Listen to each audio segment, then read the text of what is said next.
Thank you for joining our presentation. I know for those on the West Coast, it is very early this morning. So thank you for being present. And we have some interactive questions to the presentation. I know that we're in a webinar format, but you could use the chat box to share your responses.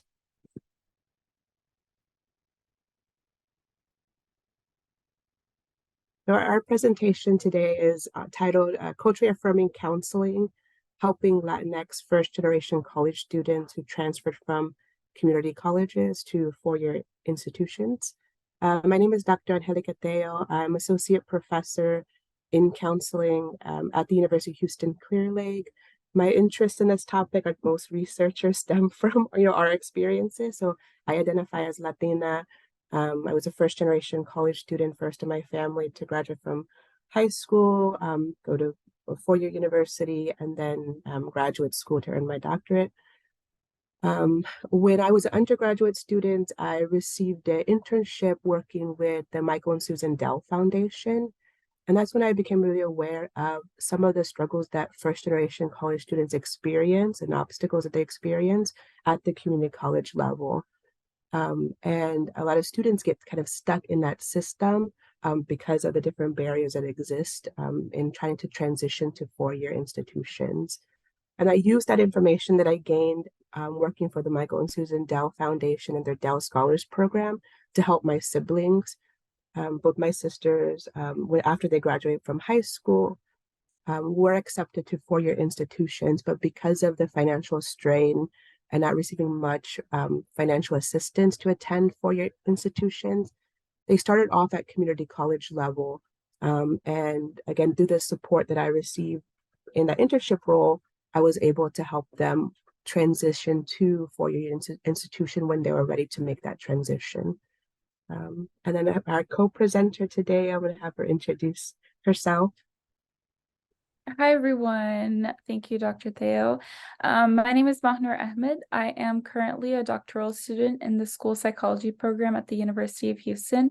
So I've been working with Dr. Tello on this project since my master's, which I did in teaching. And a lot of my research interest is in ethnic identity within minorities and kind of gauging how their experiences are through different phases of life. So really, really excited to present this to you guys today.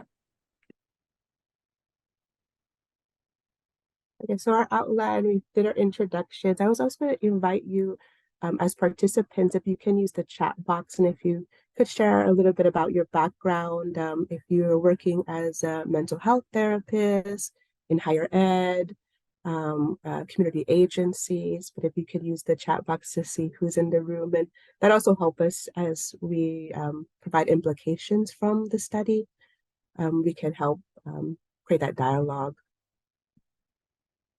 So we were going to go over kind of the lit review when we were putting together our study.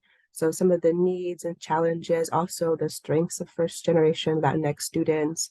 We'll go into discussing our study, which these are the preliminary findings of our study, and then implications. Our target for the study was providing implications for counselors working in higher ed settings, so college counselors. But I know that there's takeaway points that you may be able to use in your organizations as you think about how to support Latinx first-gen college students. And then we'll open up the floor for any questions that you may have for us. So we can get started with talking about the role that community colleges have in the pathways to university for first-generation college students. So 46% of recent Latinx high school graduates enroll in community colleges, and then 11% of Latinx students attain an associate's degree after 6 years. So community college, as you can see, there's a high percentage of Latinx high schoolers that go to community colleges first, right? And some of those reasons might be affordability, it might be proximity to where their family lives or where they live. It might be because they already got started in community college in high school. So I think the early college start programs are called collegiate or something similar, depending on the district. And then sometimes it's just not knowing what they want to major in or what degree they want to have. And so that also stems from not being too familiar with the university process of applying to universities and what classes to take and things like that. So that's something that we'll talk on later as well.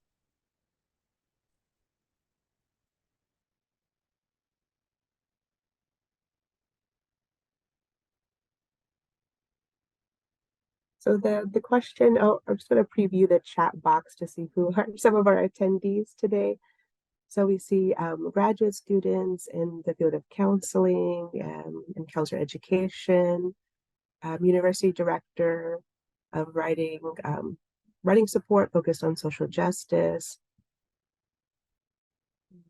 associate dean. We see some other first-gen Latinas representation in our group today. So it's exciting to see the wide range of participants and your interest in this topic.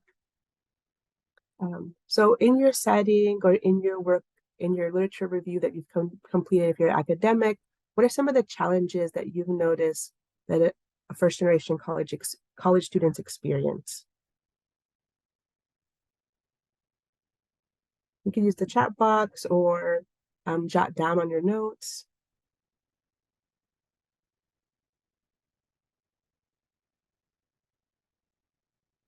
We see imposter syndrome, lack of representation, financial difficulties,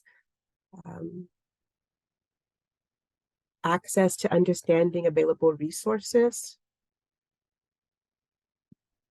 Thank you for some of those. Thank you for those responses. When we're looking at the literature on first-generation college students since the 1980s, this population and what we know as challenges, have been discussed from a very deficit perspective. And we see the same kind of themes emerging. The interest in supporting first-generation colleges kind of comes in waves. And along with that comes with the research. So some of this deficit perspective is that they're less academic prepared, more likely to work full-time or part-time. So that takes away from being less active on campus and having struggles with balancing work, home, school, family responsibilities. And then there's this discussion of just lack of cultural capital of navigating higher ed. So in the literature, it goes back to it's framed as the students, right? The students having the issues, and this is why they're struggling in community college and four-year institutions and navigating those different systems. In the kind of the recent wave of research on first-generation college students, and when I kind of started beginning my work in this area in 2013, 2014 as a doctoral student, there began more discussion around looking at first-generation college students not in isolation of their status. Because oftentimes in higher ed, when we think about first-generation college students, that's like the only identity that they hold, or that's how it's framed. But students also, as we've done more qualitative studies on ethnic minority first-generation college students, we see that issues of marginality become very salient when students transition to community colleges or transition to four-year institutions. Students become really aware of marginalization when it comes to race, ethnicity, class, gender, and those experiences of microaggressions, of racism, sexism on campus becomes a heavy burden for students. And it does impact their academic performance in the classroom, feeling connected to the university settings, and it becomes very difficult to navigate. Even with my dissertation study that I completed on Latina first-generation college graduates and their experience from high school to four-year institutions and graduation and on to their life after undergraduate degree, so in the world of work, they describe having a difficult time voicing this marginalization on their campus because it was a new experience not a new experience, but something that was an intense struggle and not seeing places where they could receive support around processing these experiences of marginality on campus. So as we think about supporting first generation college students and our Latinx, um, making sure that we also incorporate spaces where students can talk about their personal identities or have connections with peers who are able to provide support and understanding around that topic. When I completed my dissertation study, one of the findings that was um, that was kind of new to me and also new in terms of the literature was the support around multicultural sororities and fraternities and the impact that it had on first generation college students who are Latinx when it came to navigating these issues of marginality and having peers who were able to voice, to validate their experiences on campus, especially for Latinas who were in the field of STEM. Many of them discussed receiving sexist comments in the classroom, the lack of representation of women in STEM, and how they began to, as students, internalize that their place was not in STEM degree programs. And so knowing that those peer support, and especially when space is created to talk about marginality and how to navigate, that became a source of resilience for the participants in the study and what we're seeing emerging in more recent research. And a lot of times this is kind of the first time that their experiences they're realizing are very different from their peers. And so sometimes they'll have very non-diverse high school experience or even in high school. So when they go to community college or when they go to university, that's the first time that they're meeting with people of their background or even realizing that their confusion is not necessarily shared with their peers. Yeah. Mm-hmm. And sometimes the assumption is made that, community colleges tend to have a very diverse student population. Even some community colleges or four-year institutions have the designation of Hispanic serving institution. And so sometimes institutional organizations can make the assumption that this is a welcoming environment or a place where students are able to discuss their different identities and different intersections of identities. But in what we hear from student voices is that the structure of institutions are still working from the dominant cultural background, right? Those were the students that accessed these institutions for very long. And so the culture of the institutions um, are not aligning with students feeling culturally congruent on their campus. We see that in that first bullet point, where students who feel at home on their campus associated with maintaining interactions with both in and outside the classroom, they feel connected to the institution, and that helps with that sense of belonging, that helps with their academic performance in the classroom. And so keeping that in mind, because there's that perspective that if we're HSI, then we must be doing something positive to have this student population. But we know that the HSI designation, um, you know, we still see faculty and staff as a whole in certain areas of the country that are still predominantly white, right? And so students don't see themselves represented when it comes to faculty or the different events or staff that they're interacting with on their campus. And the other piece to that, which I kind of alluded in the other slide, are those experiences of microaggressions. So this could be direct messages that they're receiving from their students, from other students on their campus, comments made by faculty or staff, or this could be just the environment that they're engaging in on the university institution. And I'll give this example. My institution, University of Houston Clear Lake, we have an interesting history. The institution was developed to support transfer students at the junior and senior level. And it was only until like 2014 that they did this downward expansion. Now they have traditional undergraduate students coming from high school to the university. So we have more freshmen and sophomore students working towards their undergraduate degrees. But the institution is very close to NASA. They also were really focusing on graduate students and supporting graduate students. So when you would walk on the campus, when I first started in 2015, a lot of the plaques, a lot of the pictures of students that have received recognitions were all white male students who had earned master's degrees or were a part of NASA.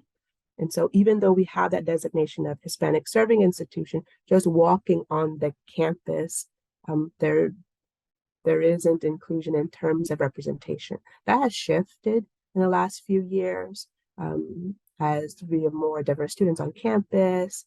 We have the positive administrators that are really thinking about the cultural shift of the institution. But those are some things that, because it was a long history of the institution, it wasn't really questioned before. The one thing that, as I discussed earlier with my dissertation study, looking at Latina first-generation college students, especially women in STEM, Latinas in STEM, so math, science, engineering, they discussed a lot of microaggressions on campus. The part that was very discouraging or difficult to hear as I was completing the interviews and analyzing those interviews was around as students were kind of reaching out to support, for example, to academic advisors. That was usually the first line of support they were going to, and they were voicing concern in their classes. There was the assumption that they weren't doing well academically. And so like, the follow-up discussion was like, well, let's find a major that will be more appropriate for you. And some of them, because again, it was difficult to talk about, these were some of the first experience of marginalization they were going through, took the lead of the academic advisor and switched majors. And, as they graduated and reflected back on their undergraduate experience, there was lots of themes of just regret. I wish I would have voiced this. I saw myself as an engineer. I knew I could do well in my courses. It's just that I was really struggling with feeling like I belonged in those classes. I was receiving sexist jokes in the classroom from peers. And then I didn't see there was a lack of representation of women in STEM as a whole, right? So I didn't know who I could go to for support.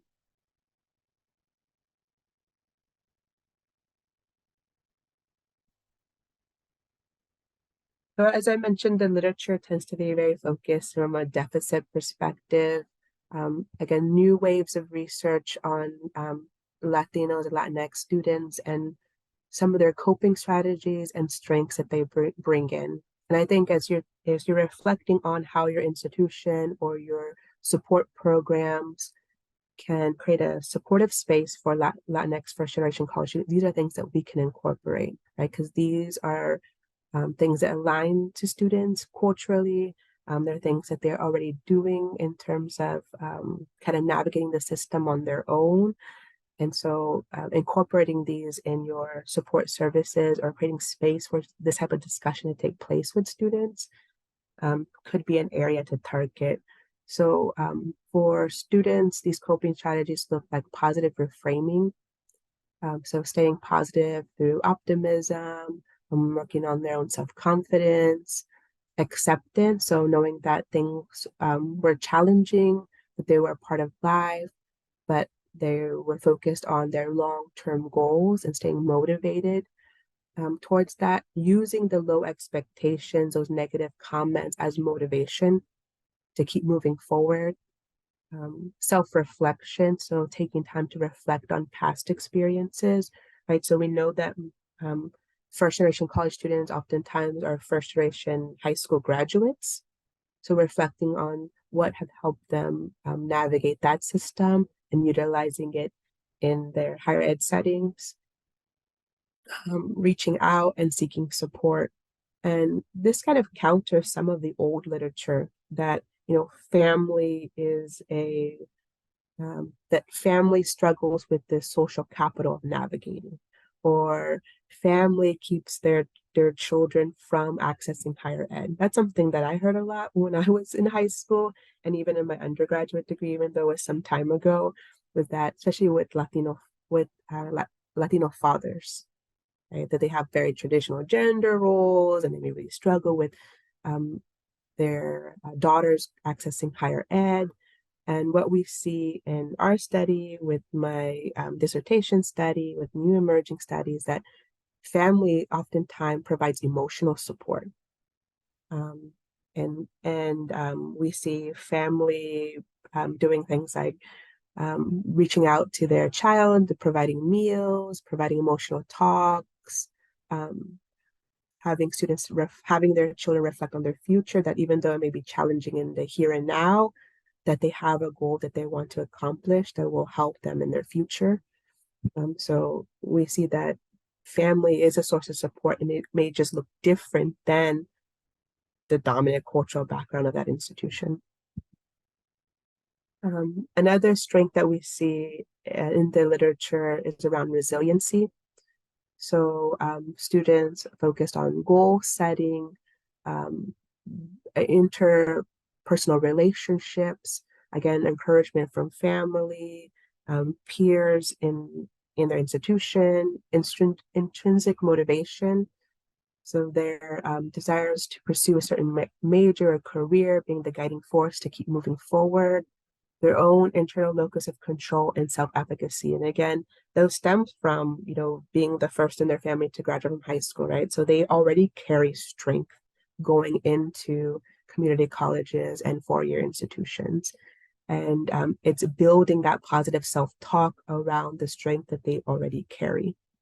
Because again, students are very aware of those negative messages and those stereotypes and those microaggressions that they're kind of fighting against in these systems. And it can be very tiring for students where they develop that imposter syndrome. I know that was one of the comments that came in from the attendees, that imposter syndrome can be a big struggle for students. And again, a space needs to be created for students to have these discussions out loud um, for validation of their experiences, but also to reframe their experiences in that they do carry strength and resiliency.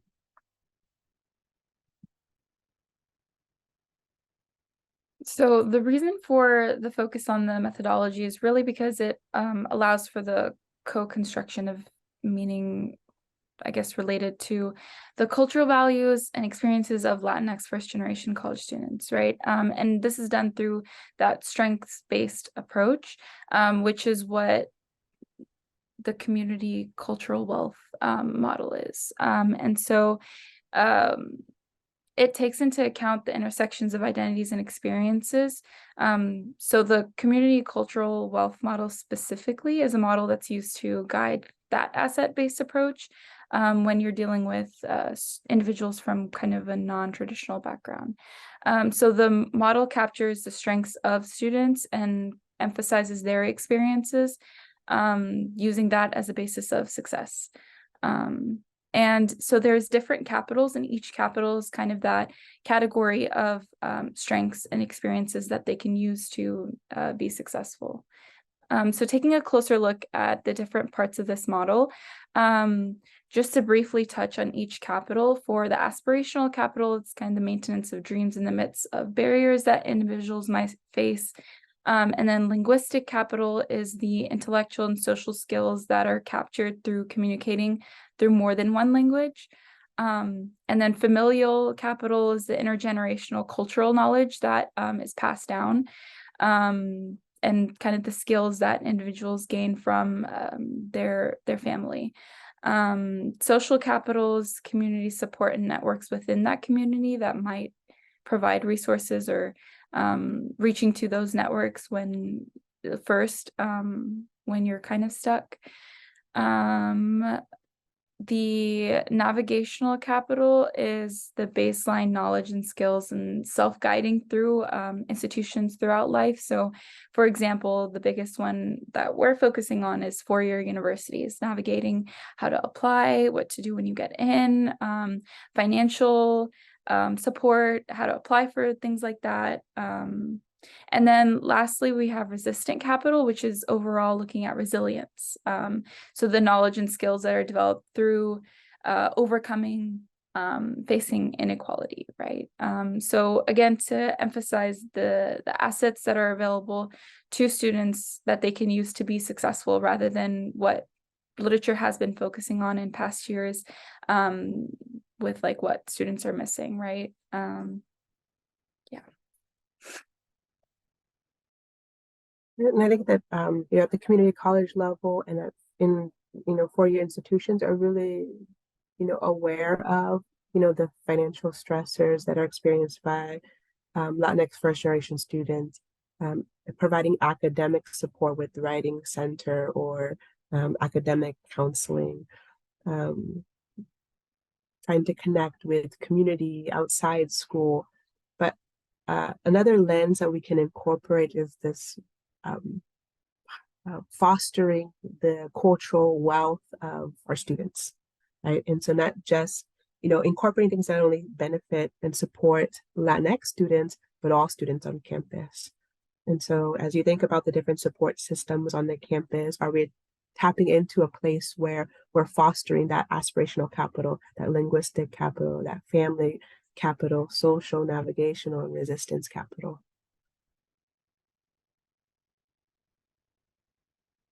So for our study, it's a qualitative study. Again, it's grounded in constructivist grounded theory. So, we have that active engagement from participants in the process.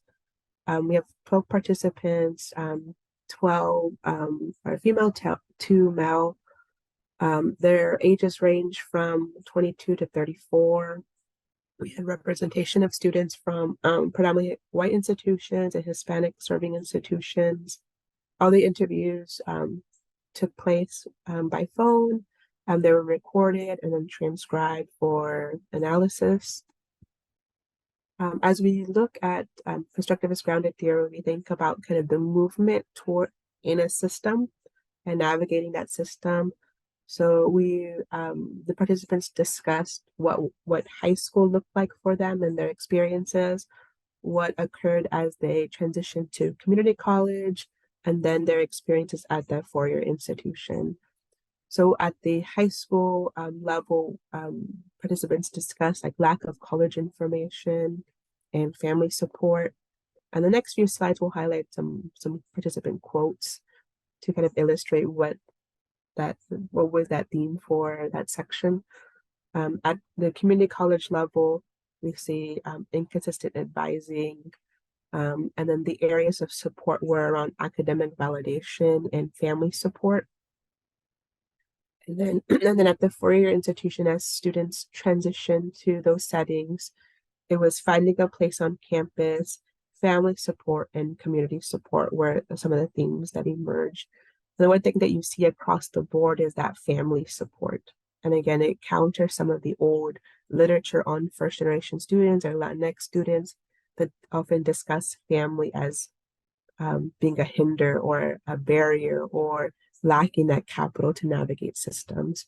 We'll see that throughout the kind of transition for students, family did provide that type of emotional support when they face challenges in these different institutions. So in terms of lack of college information, and this is some of the things that are kind of existing in the literature, so that just students are not receiving information on how to gain access to higher ed.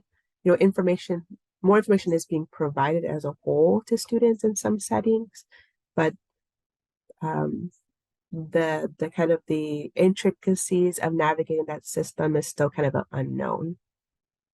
So for one participant, we have this quote here to illustrate that the counselors did help, I would say, kind of pep you up, but they wouldn't really teach the process. They just kind of give you information, you kind of go at it. Being a first gen, it was really hard to know exactly what I was supposed to be doing. And we know that at the high school level, it's still an issue nationwide the high school to counselor ratio, right? And so we may see high school settings with 300, 400, 500 students or even more with 3 to 4 counselors. And that it becomes very difficult in terms of being able to provide students with the process of how to navigate higher education instead of just providing information. The next quote we have here from another participant, yeah, the counselors really weren't really that helpful, like to me to get into college. They didn't really tell me what to do. They didn't really push me to go to college either. They pushed us to get a job after high school. And some of the experiences too are kind of grounded in microaggressions or stereotypes, right? That these students may struggle academically, or these students may struggle with going into higher ed, and so we don't see the support around fostering kind of a college going culture um, and providing support beyond just how to register for classes or who to contact on their campus.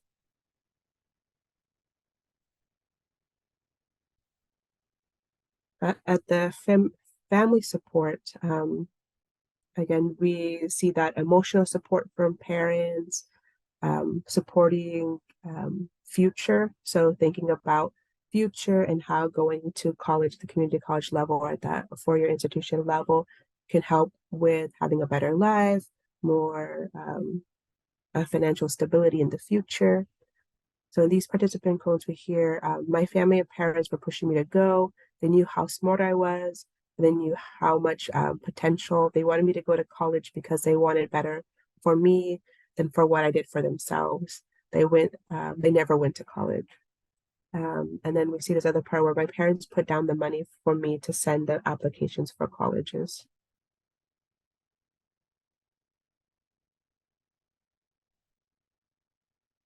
At the community college experiences, we see discussion around inconsistent advising.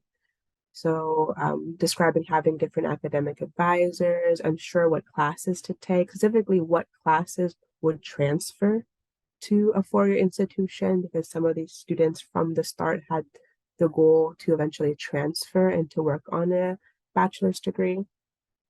And so that inconsistent advising created lots of barriers in terms of having to repeat classes or taking classes that were not going to transfer, taking classes that eventually weren't able to transfer to the 4-year institution. And that became kind of a struggle, like who to go to for support in terms of what classes to enroll in, who to discuss when they're having issues in the classroom. Oftentimes, students see academic advisors as college counselors. And so even though they might be just struggling with stress, anxiety, um, needing mental health support, feeling overwhelmed, the first place they go to is advisors who may not have the skills or support to address those concerns, and those connections to like college counselors are not often provided.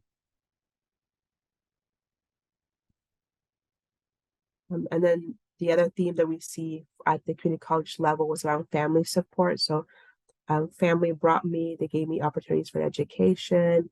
There's going to be struggles and bumps. Those are some of the messages that family would provide to students, that even though there are struggles, you can continue to make progress. We're here to provide you support in terms of staying focused on your education, which again is very different from previous literature um, where family was viewed as a kind of a barrier.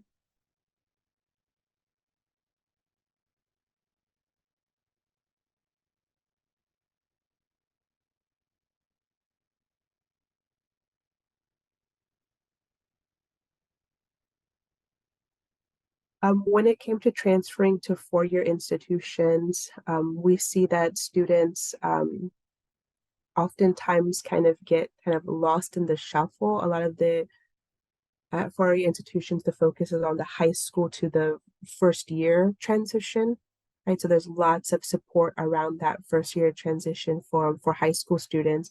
But oftentimes for community college students, there's this perspective or this kind of culture that students sense around, well, you've already been in higher ed through community colleges, so this transition for you shouldn't be as much of a struggle. And so for some of the students as they transition to four-year institutions, there was kind of discussion around finding my place on campus or finding a sense of belonging, especially since some of those programs are so targeted towards that first 2 years or that transition from high school to that first year of college. And so even though they may have received orientation around what support systems were on campus, there really wasn't the connection that was built for students as they transferred to those four-year institutions. And for students that did feel a sense of belonging on campus, it was really taking the initiative to find those programs. So in this participant quote, we see a student talk about an ACE Scholars program and how they helped first gens. They had mentors that helped advise. They had an advisor to make sure that you were on track with things. Again, this became a supportive factor that not all students, as they transferred to their community college, had the experience, were able to receive. Yeah, and kind of to speak to that barrier in finding that sense of belonging, there was one participant that explained that the university that she attended was an hour and a half away from where she actually lived, and she had to go back to go for work.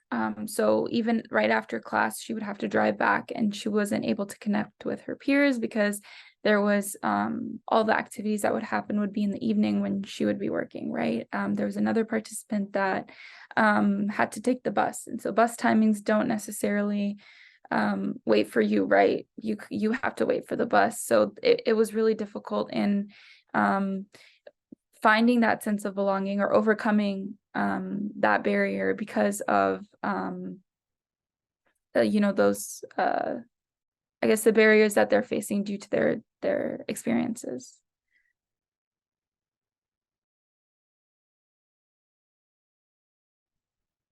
A supportive factor for students as they transition to four-year institutions was the cultural validation. Seeing representation on campus, and this quote was that at the downtown campus, I saw our diversity. I went to the main campus and didn't see that. Spaces, and when we talk about implications, and this was a finding that also kind of connected to the dissertation study that I did on Latina first generation college students around finding those counter spaces on campus where students could connect with others from the same cultural background that had those very same lived experiences. Even to acknowledge that yes, it's a struggle when you have to take the bus to go home and it's an hour away, right? And these are the things that I've done as a student to help me stay connected on campus when I'm a commuter student. And we know that some students that transfer from community colleges are not living on campus. They may be living off campus with family, maybe like an hour away, depending on where they are geographically. I think about the Houston area where we have very poor public transportation, and it could take an hour to go home, even with a motor vehicle, not even taking a bus. But those counter spaces on campus created a space where there was that cultural validation, and students were able to hear from older students are a part of the process. And by older students, I mean students that are further along the way on their academic journey, to say, no, you got this. It may be very challenging, but you're not alone. The ways they've utilized those microaggressions on campus as a way to say, I'm going to show you, right? I'm going to show you that I can be successful, and tapping into the place of those resiliency that they do have the abilities to continue and be successful, and not to let those those negative messages hold them back from being successful. And again, the other layer that we're seeing along the way is that family support again. So for one participant, they shared, my family was always there. My mom would come see me. I had to work a job. I was at a state university, so I wouldn't be able to go home that often. So she would bring me food. My family was a big support. And then we see this other theme around giving back, about connecting with community. And that's also a theme that I saw in my dissertation study, where it was this aspect of connecting to younger family members, to relatives, to people in their surrounding communities to provide that information on how to navigate these systems and to provide that emotional support. And that became a big motivating factor for students to continue and to finish their degree and to enter the world of work. So in this quote, it says, I should be able to pay it forward to family and other people. I just don't want to be that one person. There's going to be struggles and big bumps, but I mean, we all have to pay it forward to other people. You know, your family struggles for a main reason. They didn't struggle for nothing. I don't want to take them in vain.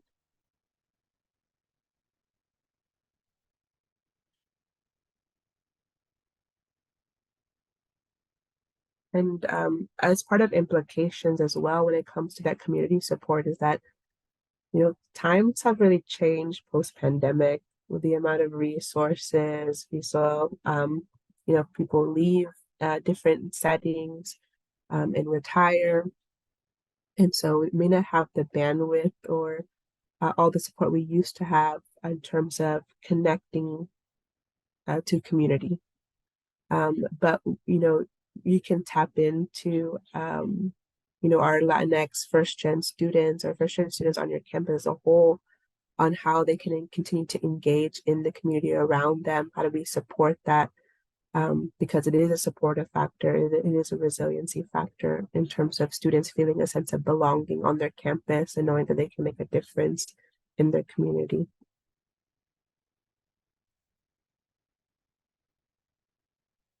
I don't know if you would you like to add any other participant quotes? I think that theme of resiliency was very, very, very common. And also, like Dr. Theo just said, the community support, everyone was super willing to give back, just because they, I think one participant said that they felt themselves struggle, so they didn't want to see anyone else struggle in the same way that they had experienced that struggle. And so I think the raising in ranks is just a testament to that resiliency, because it's not just resiliency with the individual, right? It's like that group oriented thinking that is super important to represent in literature, because that's not something that has been focused on, even though it's obviously such a big strength, right? I think a lot of times it's very like individualistic culture within universities or even just institutions in general. And so to find that group oriented thinking and see that in these experiences is very vital to represent and include.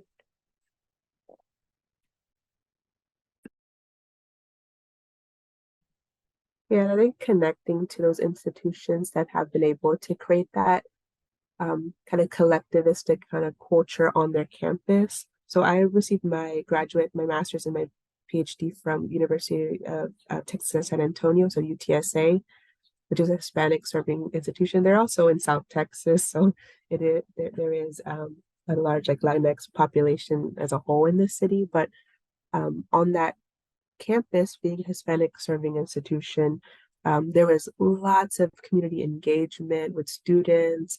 Definitely felt a sense of belonging. When my sisters transferred there, they described the same thing, where you just felt celebrated and connected to university. And then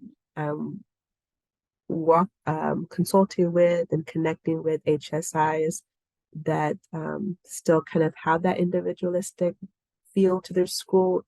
It is kind of it's like a different it's like a different world walking on campus in those institutions. So I think looking at other support programs at universities that are Hispanic serving institutions, see what they're doing to support their students, because there may be some takeaway points. Again, we don't have to reinvent the wheel because it can feel very heavy and burdensome. And even just hearing the participant quotes here today, I know that is very preliminary in their findings at the moment, but I think some of the takeaway points is just creating a space for this dialogue to occur, right? So it's not these big grand things that need to happen, because it can be difficult to implement them in higher ed when we have lots of hands in the bucket.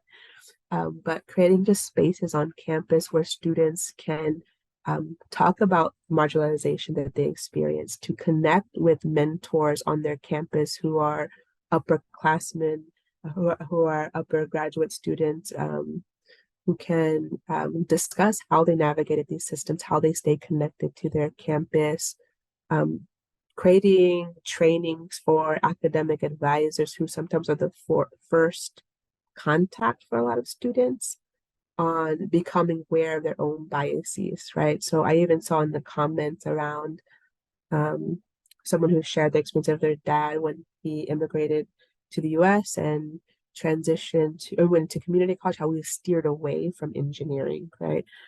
Because of those sometimes those unconscious biases they have, that some students may not be successful in certain degree plans because they may not see that representation there as the advisor.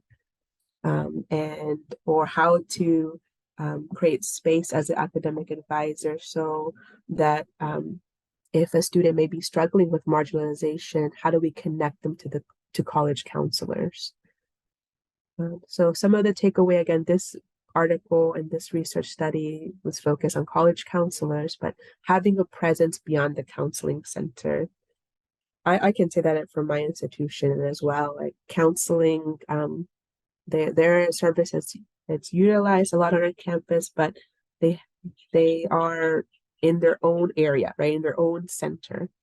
But having that visibility outside and knowing that, as we're creating a culturally affirming place, it's thinking about how do we conduct therapy that is not just in behind closed doors with one-on-one in the one-on-one process, right? How do we increase the visibility? How do we engage in community campus and events so that students know who to go to for support and that they feel connected to those individuals that are there, right? And it doesn't feel cold or yeah, that community, part of that kind of collectivistic cultural background is, engaging outside the classroom in even when it comes to I'm losing my words today, but even when it comes to just building a relationship, right? Just building some type of relationship on campus. So developing initiatives that support direct needs of first generation college students. I was going to add that especially when there's kind of a fear among a lot of, I guess, Latinx first generation students is that fear of if you're undocumented, right? Like, who do you go to? Who can you trust? Where can you feel support, right? When there's already like a fear of going to that support. And even if someone is not undocumented, right? They have that perception. I think there were a few participants that were talking about how they didn't want people to know that they were first generation because it kind of leads people to assume that they're undocumented or assume things about them that they don't want assumed. And so I think when Dr. Theo was talking about kind of reaching each individual or even like the groups strongly, it's not just within college counselors, right? It's necessarily with it could be with even in peer groups or just other areas of support that can be accessible to really each individual. Yeah, and I just saw trying to preview the chat, and we had one participant share that let me see if I can get the phrase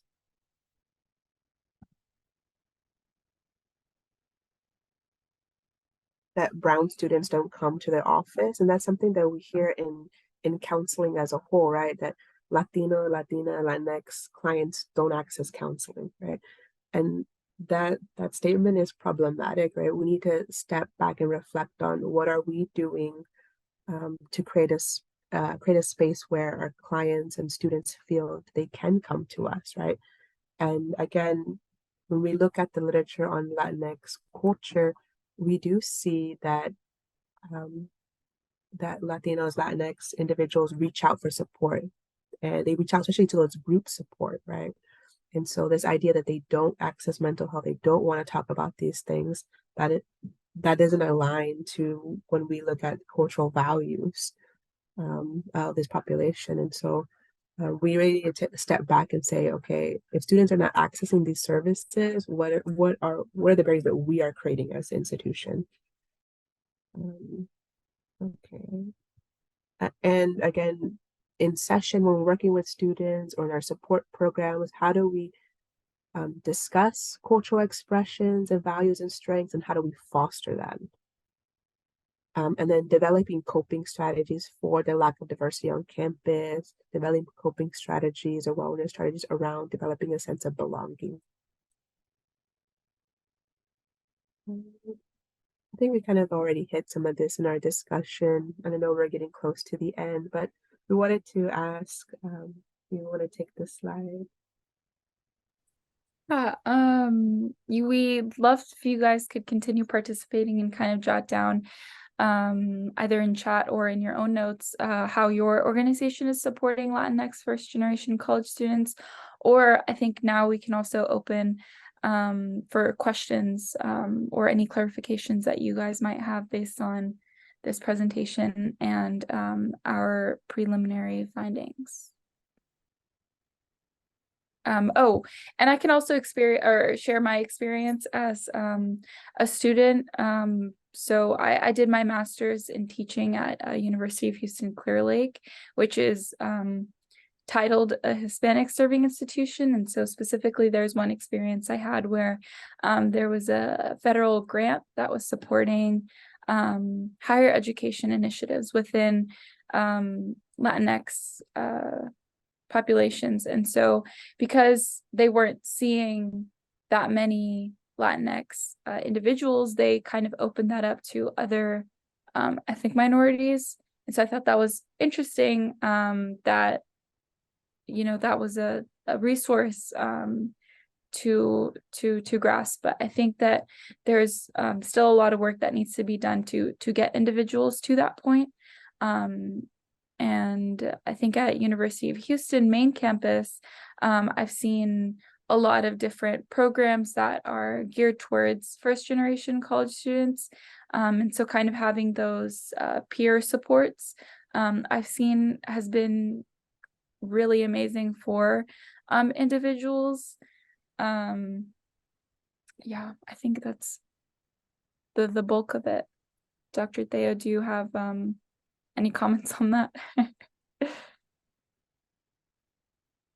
Yeah, and I think when we're thinking about that transition from high school to community college and then that community college to the four-year institution, knowing that, making those connections from the community college to high school counselors, right? So that we're kind of bridging and discussing what is occurring in each of those settings, because I think there's an assumption that certain things are taking place when they may not be.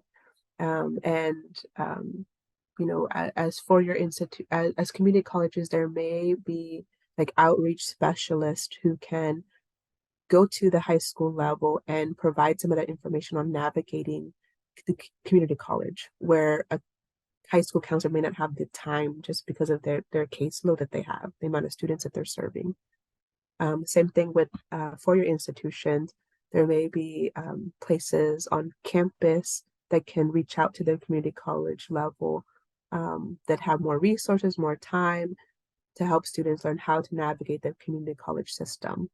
And then that creates that relationship with students as they navigate to the four-year institution, right? So there may be multicultural centers that have outreach specialists that can go to the community college and have a group session or a workshop to help provide some of this information around navigating marginality, supporting the cultural strengths of students. And again, it helps to create visibility for students as they transition, or relationship as they transition to that four-year institution, right? They know someone on campus that they can go and talk to and know there's a source of support.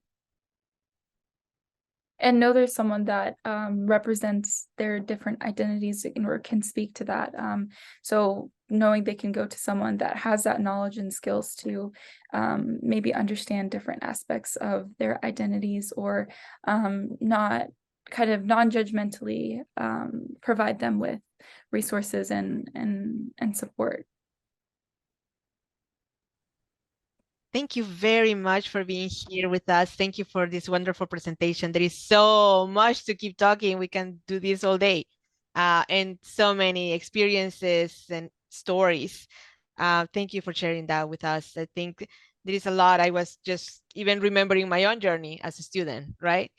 In this country. So very interesting to hear, and so important to continue to be advocates and support, and that thinking outside the box is so important to be able to reach out and connect, as you mentioned. I know we are running out of time. I'm so sorry about that. I hope that people can contact you. Thank you so much for that slide, so that they can continue the conversation. I keep saying to all our presenters, we are here for you. Please reach out. Please tell us what else you're doing. Anything that you want to share with us, we will love to do that, and to continue collaborations and get to know you more and have information about everything and the amazing projects that you are involved in. Thank you, everybody. And we invite you to fill out the evaluation when you get a second. And seriously, you asshole. Harold. Yes. Hi. Did we close everything? I don't think Where so. are we? What did I do? All my, can you say goodbye and close the session? I can't see anything in my computer. I did something wrong. Right now we have 19 people here. So sorry In about addition that. to the panelists, so So yeah. they are listening to me. Oh, they're slowly disappearing, but yeah. Okay, I'm so sorry. Thank you, everyone. Let's go Yeah, to thank our you for next session. attending. Thank you for allowing me to speak on this topic. Thank you, everyone.